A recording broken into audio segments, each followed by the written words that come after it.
మీరును మీ భార్యను ప్రేమించుడి. అటువలే క్రీస్తు కూడా సంఘమును ప్రేమించి అది కళంకమైనను మృతైనను. ఇక్కడ చాలా జాగ్రత్తగా గమనించండి. క్రీస్తు కూడా సంఘమును ప్రేమించి దాన్ని ఎలా చూడాలని ఆశిస్తున్నాడు?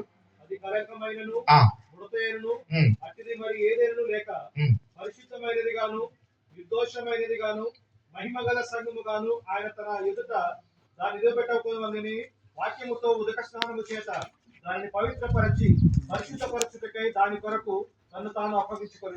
ఈ సంఘం కొరకు యేసయ్య చేసిన పని ఎంత గొప్పదో తెలుసా? ఆయన శిలో మరణాన్ని ఎన్నుకున్నాడు తెలుసా? తను తానే అప్పగించుకున్నాడు. ఎందుకో తెలుసా?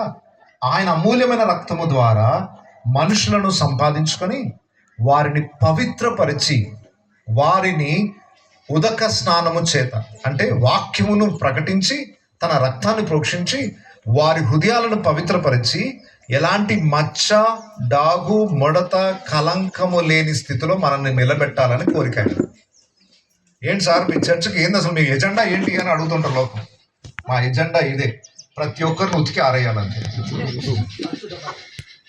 అన్ని బట్టలు మురికి అయిపోయాయి, ఉతికి ఆరేసే పని మాదంతే. వద్దా? నా మురికి బట్టలు నువ్వెవరు ఉతకడానికంటే ఉతుక్కోమరు, అట్లాగే ఉండు. నీ జీవితాన్ని సరిచేయడానికి ప్రభు ఈ లోకానికి వచ్చాడు. ఎవరైతే వారి జీవితాన్ని ఆయనకు అప్పగిస్తారో వారిని ఇలా దేవుడు తీర్చిదిద్దుతాడు. కలంకమైనను ముడత అయినను అట్టిది మరి ఏదైనను పరిశుద్ధమైనది గాను నిర్దోషమైనది గాను మహిమగల సంఘముగా ఆయన దానిని నిలువబెట్టుటకు తను తాను అప్పగించుకున్నాడు.